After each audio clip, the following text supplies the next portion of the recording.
Hi, my name is Geert Van Gele and I would like to discuss the interpretation of Italian and German High Baroque repertoire. This video is part of a series that accompanied the iBook Thoughts on the Recorder, which is available through my webshop kettingbergrecordings.be. You can find a link in the description, and I've also included a clickable link at the end of this video if you want to learn more about it. All music in every style should be interpreted while honoring the structure of the piece through its analysis. When it comes to Italian and German Baroque music, the music needs to be interpreted as is explained in video 22. Interpretation through analysis. In terms of general interpretation of a sonata movement, we should look at the time signature in combination with the Italian names. If, for instance, we find a 4/4 time signature in combination with the heading vivace, we know that we need to have a lively overall character, moving in 4. The quarter notes should be quite brisk in order to accommodate this. So you should always look toward the specific beat of the measure and connect that to the correct Italian character in order to determine the correct tempo.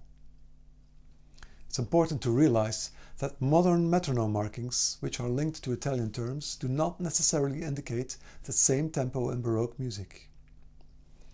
In Baroque times, the literal translation of the Italian word counts, and more often than not, it indicates a character rather than a tempo. Some literal translations that make a big difference compared to modern metronome markings are, for instance, allegro, vivace and adagio. Allegro means happy in Italian, and vivace means lively, whereas adagio means at ease.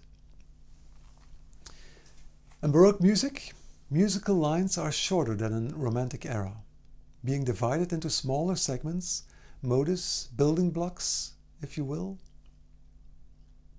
The result will be that you want more contrast within your melody to bring these smaller segments into play.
Furthermore, you will want to work with more pulses in your interpretation, stresses of certain important notes.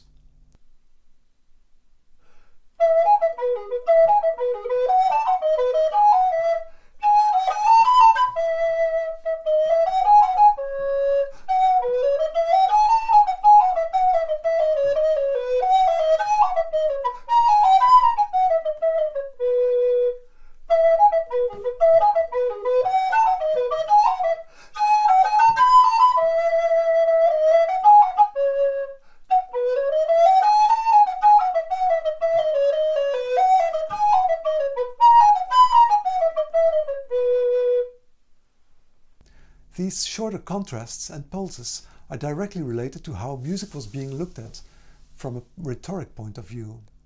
The interpreter looks at the music in the same way as an engaged speaker would with his or her text, bringing in the logic accentuations, pauses, dynamics of the human voice. Because of this, a Baroque interpreter will automatically also work more with shorter articulations, than the Romantic interpreter would. Mind you that I'm not even talking about songs, arias or recits, just mainstream instrumental Baroque sonatas. And Baroque music works overall with less complex harmonies than in the later Romantic repertoire. When executing trills in late Baroque literature, you want to create a dissonance with the harmony in order to make the harmony more interesting. Therefore, you definitely want to start the trill on the note above the printed note. Always use a note from the current scale you are in though.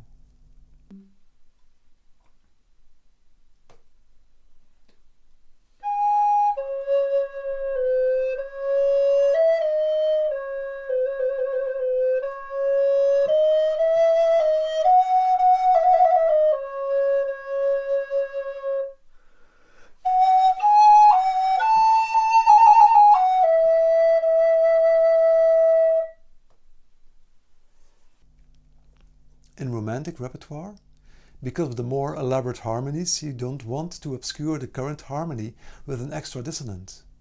Therefore, you want to start the trill on the main note, which is the printed note. Working with rubato in Baroque repertoire can also improve the quality of your performance. If you think of it again in terms of delivery of speech, rubato can be perfectly incorporated with moments which you want to stress or moments that you want to get away from.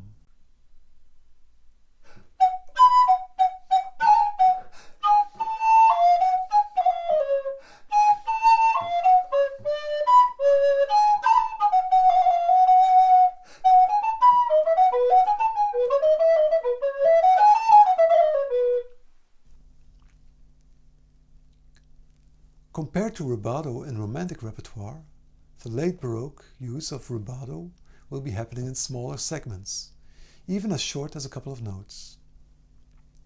The bass, which is the important voice in terms of rhythmic momentum, will most often not allow you to take a lot of liberty in this respect.